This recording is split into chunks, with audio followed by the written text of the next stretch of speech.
But yes, it was definitely a great night for Kentucky basketball. It's been an unbelievable season for Kentucky basketball. And listen, Kenny, you mentioned it. Sometimes it might be Kobe Brea. But that's the thing about this Kentucky offense. Like, they have guys that don't get ready. They stay ready, whether it's Kobe Brea, whether it's Jackson Robinson, like it was on the road at Mississippi State, or it's Ansley Almonor, who we got a chance to catch up with tonight, had some big shots on the road tonight. This is Rob and his conversation with Ansley earlier tonight.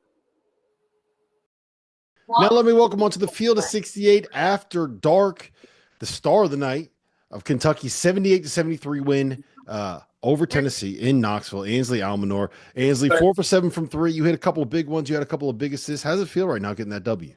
It was great, man. We needed that one, especially coming off the 2 losses. Just for our confidence, we needed this one, especially going into the weekend. Yeah, I mean, you're missing your 2 point guards, right? And you're going up against a team that is probably the worst team in America to play against when you don't have point guards. How important was it to get off to that hot start? It's really important. You try to come in locked in. Jackson, he could play point guard too. He was up to the task today. So, you try to go out there, prepare. We had to prepare before the game, and, game plan worked. I think tell Jeff to give my man his flowers. Kerr. No. Tell my boy Jeff to give his flowers, bro. He is, Kerr. I promise you he is, man. Listen, I love Kerr, man. He's the best. What does it say about your team, about your roster, about this group that, you could be without Kerr Creasy, you could be without Lamont Butler. Andrew Carr very clearly was not the Andrew Carr that we've seen, and going on the road and win a game like this. It shows how tough we are. A lot of people are going out there saying that we're a soft team. We heard all the noise. We took it and we turned it into motivation. We got guys from 1 to 14 who could play at this level, and that's how Coach built this roster. And we went out there and showed it today. Talk about Amari Williams, man. How big was he? He was huge today. People kept doubting him. He heard the noise too. We had his back. We heard the noise. We tried to help him, encourage him, make sure he stayed confident. Today he went out there and was big for us. This is life in the SEC, right? You get Alabama at home. You're at Vanderbilt. You lost 2 in a row, and now you got to go on the road to Tennessee. Like, it's just, what is it like playing in this league? How tough the schedule is. I feel like everybody in the league has a stretch where it's like, how do you survive that, man? No, yeah, it's tough. Best league in America right now. It's tough, but Coach assembled his roster knowing what it was going to be like. We got great players, great coaches. Going out there every day, fight, give our best, and trying to get better so that when it comes to March, we're ready to go. Ansley, I'm going to give you credit for one thing, man. I don't think there is anybody in the country that is better at hitting a corner 3 and then turning and looking at the crowd. I think you might be the best in the country at doing that. It's crazy. They're talking to me, so I got to talk back.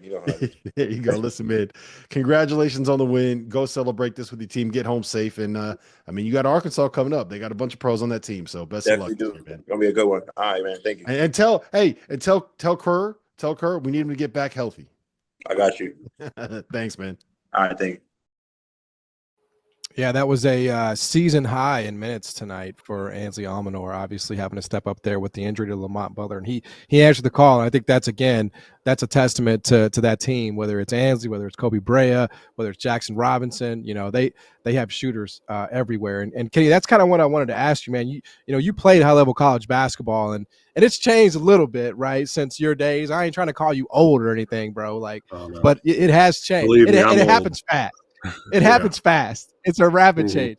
But obviously Kentucky feels like they're kind of on, the forefront of that change and really embracing having 4 shooters, maybe sometimes even 5 shooters on the floor, at one time. So in this sport, which is not exactly flush with great shooting, how much more difficult and unique of a guard does that make this team, now and when the tournament comes around?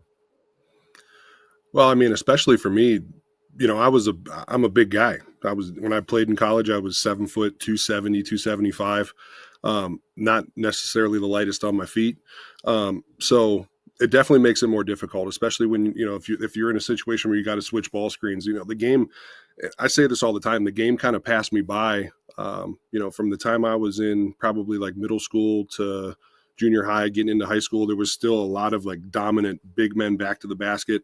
And then from the time I graduated high school through my professional time, pretty much every team went away from it. And then So it's just a different way of playing. So I think that for the most part, a lot of these teams have lineups that are able to handle it because the game has changed so much.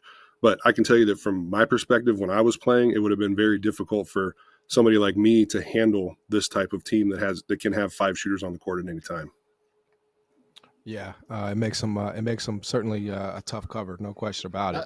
Tom, there's another part. Go ahead.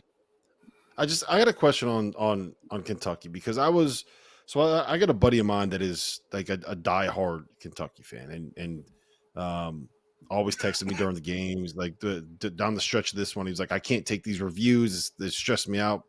And he told me the other day that he thinks that this team is a little bit, I hesitate to say overrated, but with the way that the Duke game ended, you had a lot of open threes that were missed. If you remember how that thing ended down the stretch, right? And against Gonzaga, you're down by 16 at the half and you find a way to come back and win that. Fluky, lucky, however you want to phrase it. I think the same thing can kind of be said about this Tennessee team. 11 for 45 from 3, 13 for 41 on uncontested shots. And I'm curious for both of you guys, like, is there anything to that? Because when I watch the Kentucky team, what I see is the offensive talent that they have and the impact that they can make on that end of the floor. But I also kind of get that angle of it as well, where you got the win, but it wasn't like you played your best on the stretch. You didn't score for the last, or didn't hit a field goal for the last 5:20. So I don't know. I go back and forth on that. Am I reaching? Is that too much? I don't know. I just think it's. Go ahead, Kenny. No, go ahead. I was just going to say, with the way that the 3-point line has changed over the years, I mean, there's a lot of teams that are relying on the 3-point line more. So I wouldn't necessarily call it fluky, but I mean, when you go 11-40, when you're shooting 45 threes, you're not expecting to only make 11 of them. So, I mean, that's why I was saying before that Tennessee had every chance to win this game. That 45 threes is insane, especially for like a high level program. You used to see back in the day when I was playing, VCU would go in there and put up 45 threes, and they were able to go and knock off big time teams because they have a hot shooting night. They shoot 45%, and they're making, 24 free throws, whatever, or 24 threes or whatever it is, 20 threes. I mean, that's an equalizer against anybody you're playing against, and that's why you see those big upsets coming in the NCAA tournament. So I would tend to agree that it's a little bit fluky, but when it's like a high level program like this, I don't think that necessarily plays into it as much.